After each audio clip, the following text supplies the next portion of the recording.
بسم اللہ الرحمن الرحیم نحمده ونصلی علی رسولہ الکریم اما بعد۔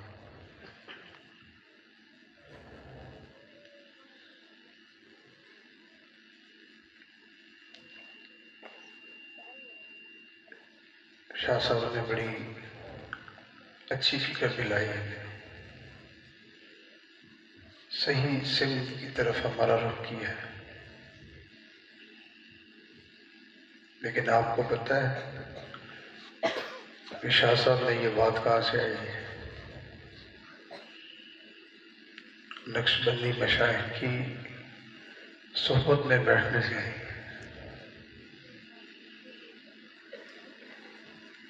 ختم نبوت کا کام اللہ رب العزت نے سب سے بڑا کام جو لیا تو وہ اسی نقشبندی سلسلے کے جو سب سے بڑے امام تھے سیدنا صدیق اکبر رضی اللہ عنہ،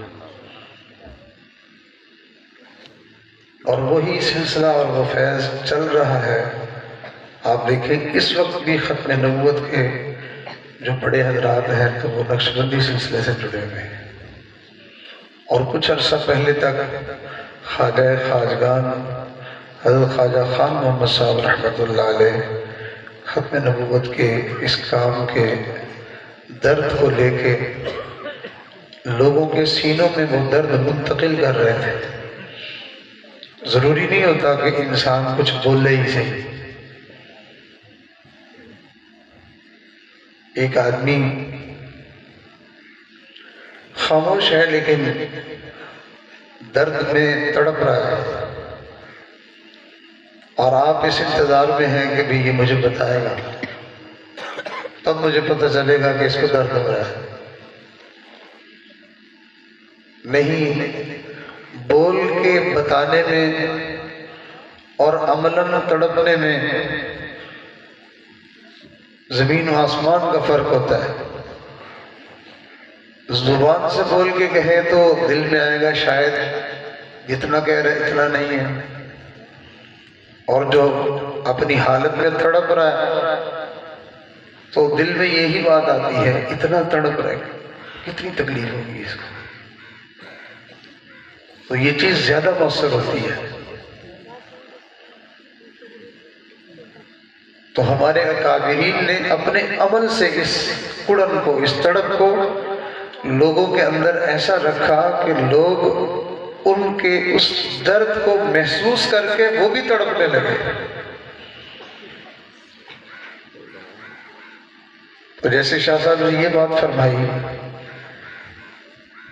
کہ جتنے گمراہ لوگ دیکھے وہ سارے وہی تھے کہ ان کا تعلق کسی اللہ والے سے نہیں تھا۔ عام طور پر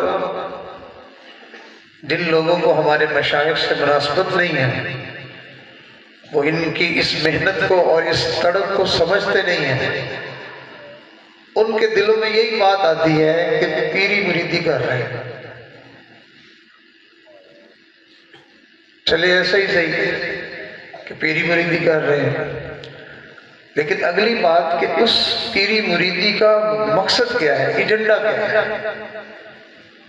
اندر بات کیا ہے، کیا کہتے ہیں۔ تو ہمارے اکابرین نے پیری مریدی صرف اس بات پر کی ہے کہ اپنے مریدین کے سینوں میں نبی علیہ الصلوۃ والسلام کے عشق کی آگ کو پھونک دیا ہے،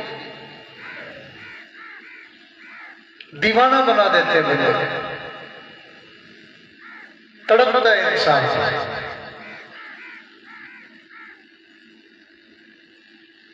اپنے جذبات اس کے قابو میں نہیں رہتے۔ یہ محبت رسول، اس پر کسی نے سادہ سا شعر کہا یہ محبت رسول کی جو شراب ہے نا، نشہ چڑھ جاتا ہے نا، شراب پینے سے نشہ چڑھ جاتا ہے، تو یہ محبت رسول یہ ایسی شراب ہے کہ انسان کو اس کا ایسا نشہ چڑھتا ہے، نہ اپنا ہوش نہ دنیا کا ہوش ہے۔ بیٹھا ہوں مست ہو کر تمہارے جمال میں، ہر وقت نبی علیہ السلام کا ہی خیال آتا رہتا ہے، آپ کی یادیں ستاتی رہتی ہے، اتنی محبت بڑھ جاتی ہے کہ شدت کی پیاس لگی ہوئی ہوتی ہے اور اس کو پیاس بھول جاتی ہے اور اس کو نبی یاد آتے ہیں، گلاس کو پکڑ کر پینے والا عمل بعد میں کرتا ہے، نبی کو یاد کر کے سنت پہلے ادا کرتا ہے۔